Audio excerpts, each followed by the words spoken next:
Hello माझ्या लाडक्या बहिणींनो आणि लाडक्या ताईंनो, आज 15 ऑगस्ट 2025 स्वातंत्र्याचा दिवस, बरोबर? तर लाडक्या बहिणींनो, आपण जो काल एक व्हिडिओ घेतलेला होता, त्या व्हिडिओला तुम्ही खूप जबरदस्त असा प्रतिसाद दिलेला आहे आणि त्या व्हिडिओच्या माध्यमातून आपण सरकारकडे मागणी केली होती, की ज्या बहिणी अपात्र ठरलेल्या होत्या, कोणत्या महिन्यामध्ये? जून आणि जुलै महिन्यामध्ये. या 2 बहिणींना काय मिळाला पाहिजे? भत्ता मिळायला पाहिजे 12वा प्लस 13वा. जूनचा 12 आणि जुलैचा 13वा. तर त्यांच्यासाठी सरकारने अत्यंत महत्त्वाची घोषणा केलेली आहे आणि लाडक्या बहिणींनो तुमच्यासाठी खुशखबर म्हणजे खुशखबर. ठीक आहे. तर गणपती आणि गौरी पूजनाच्या वेळेस होऊ शकतं तुमच्या अकाउंटमध्ये ₹3000 जमा होतील. ₹3000 जमा होतील. जर ऑगस्टचाही भत्ता त्यांनी दिला तर तुमच्या अकाउंटला ₹4500 जमा होण्याची शक्यता आहे. लाडक्या बहिणींनो, गणपती ते गौरी पूजन या दरम्यान.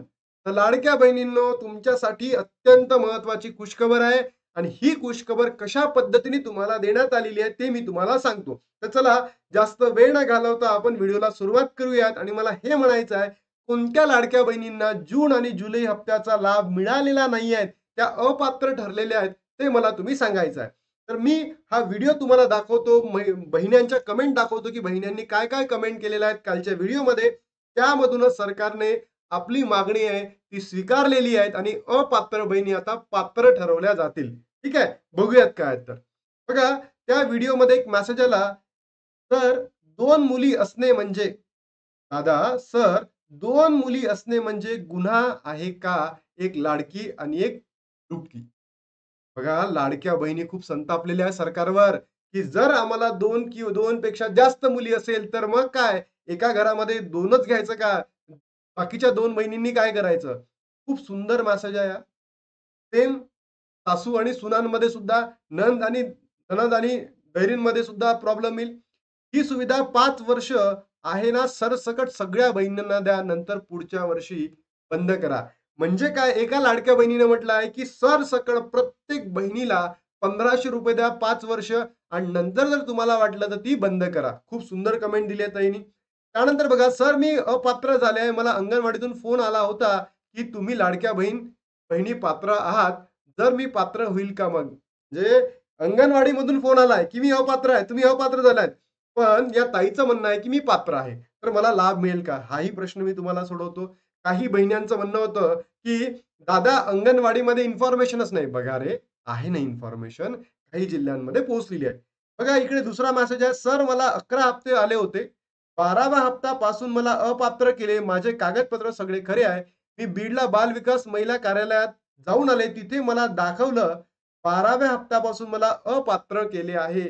बघा, म्हणजे बाल विकास जे मंडळ आहे किंवा अधिकारी आहे त्याच्याकडे इन्फॉर्मेशन अवेलेबल आहे. सगळीच इन्फॉर्मेशन आपण जे घेतोय प्रत्येक आणि प्रत्येक गोष्ट ऑथेंटिक आहे. म्हणून तुम्ही प्रत्येक गोष्टीवर विश्वास ठेवू शकता. याचे कारण म्हणजे माझे 65 वर्ष वय पूर्ण दाखवले. जर माझे वय 42 सुरू आहे, तर मग 65 कसे झाले? बघा लाडक्या बहिणींनो, या लाडक्या बहीण योजनामध्ये सुद्धा घोळ होत आहे. सरकारी यंत्रणा कोलमडलेली आहे. सरकारी यंत्रणा घोळ करत आहे. या लाडक्या बहिणीचं वय आहे 42 आणि त्या फॉर्ममध्ये किती दाखवत आहे 65, म्हणून ते अपात्र करण्यात आलंय. हे दाखवण्याचं रिझन आहे, की माझ्या लाडक्या बहिणी आता शांत बसणार नाहीये. माझ्या लाडक्या बहिणींना पैसे हवे म्हणजे हवे आणि आपण ते लाडक्या बहिणींना मिळूनच देणार आहे. बघा, याच मध्ये सरकारने जून महिन्यामध्ये 27 लाख आणि जुलै महिन्यामध्ये 50 लाख बहिणी अपात्र ठरवल्या होत्या. मग मला असं म्हणायचं आहे सरकारला, की तुम्ही आमच्या लाडक्या बहिणींचा पावर विसरले का? आमचं मतदानाचं वय आहे बरं. आमच्या लाडक्या बहिणींचं मतदानाचं वय आहे, कारण की मतदानाचं वय 18 प्लस आहे फक्त. म्हणजे आम्ही मतदान करू शकतो. जर तुम्ही 80 लाख लाडक्या बहिणींना जर बाहेर काढलं असेल, अपात्र ठरवलं असेल, तर पुढल्या निवडणुकीमध्ये आम्ही लाडक्या बहिणी तुम्हाला मागे-पुढे पाहणार नाही. आम्ही तुम्हाला अपात्र करू, असं आमच्या लाडक्या बहिणी म्हणणार आहे. म्हणून माझं सरकारला निवेदन आहे, येणाऱ्या गणपती ते गौरी पूजन दरम्यान या प्रत्येक बहिणींचं 80 लाख बहिणींचं पडताळणी व्हावी, योग्य पडताळणी व्हावी. त्याच्या माध्यमातून लाडक्या बहिणींना काय मिळावा, लाभ मिळावा, ही माझी आहे मागणी आहे सरकारला. निवडणुकीनंतर अपात्र का लाभार्थ्यांचा सवाल माझ्या प्रत्येक बहिणी आता सेम प्रश्न विचारताय. असंख्य प्रश्नांनी आपला जो कमेंट बॉक्स आहे तो भरून गेलेला आहे. सेम प्रश्न आहे की निवडणूक पर्यंतच होतो का आम्ही, निवडणुकीनंतर आम्ही लाडक्या राहिलेलो नाही का? हा प्रश्न माझ्या लाडक्या बहिणींना विचारलेला आहे आणि तो अत्यंत महत्वाचा प्रश्न सरकारला विचारलेला आहे. बरोबर. मग बघा, ही जी पडताळणी आहे कशी करायची, तुम्ही अपात्र ठरलेल्या जून आणि जुलै महिन्यामध्ये, तर तुम्ही ते कसं करायचं आहे? पडताळणीची सर्वे कुणाकडून केली जाणार आहे? तर अंगणवाडी सेविका. काही काही लोकांनी मला सांगितलंय, बहिणींनी मला सांगितलंय, की अजूनही त्यांच्या जिल्ह्यांमध्ये अंगणवाडी सेविकांकडे इन्फॉर्मेशन अवेलेबल नाही. जर तुमच्या जिल्ह्यांमध्ये इन्फॉर्मेशन अवेलेबल नसेल, तर तुम्ही पंचायत समितीला भेट द्या. पंचायत समितीमध्ये भेट द्या. जर ती इन्फॉर्मेशन पंचायत समितीमध्ये सुद्धा अवेलेबल नसेल, तर तुम्हाला काही दिवस थांबावं लागेल. म्हणजे तुम्हाला वेट करावं लागेल बहिणांनो. बघा, घाबरून जायचं काम नाही. आपण तुमच्या प्रत्येक मागणीसाठी यासाठी अहो, सरकारला हीच मागणी करणार आहोत, की प्रत्येक अपात्र बहिणीला काय ठरवा, पात्र ठरवा. पात्र ठरवा. सरकार एकीकडे म्हणत आहे, की आम्ही लाडक्या बहिणींचे पैसे वाढवतो. आम्हाला पैसे वाढवून नाही पाहिजे आहे. आम्हाला जे तुम्ही देतायत ₹1500 तेवढेच चालेल. पण माझ्या प्रत्येक लाडक्या बहिणीला काय करा, तुम्ही पात्र करा, अशी माझी सरकारला म्हणजे एक नम्र विनंती आहे. अंगणवाडी सेविकाकडे इन्फॉर्मेशन समजा नसेलच, पंचायत समितीच्या मध्ये जा, महिला व बाल विकास अधिकारी असेल त्याला भेट द्या. त्याच्याकडे नसेल तर थोडे दिवस वेट करा.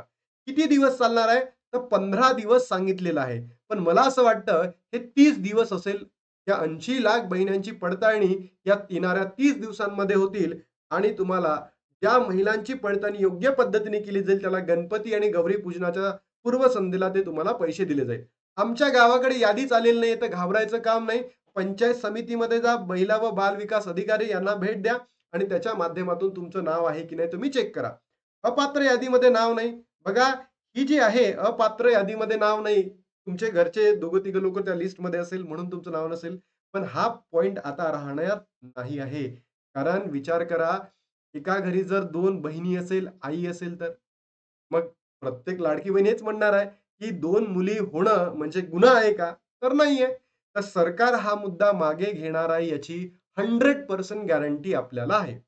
हा मुद्दा मागे घेणार आहे. तर लाडक्या बहिणींनो, तुमच्या मागण्या आपण सरकारपुढे मांडणार म्हणजे मांडणार आणि तुम्हाला न्याय मिळवून देणार म्हणजे देणार.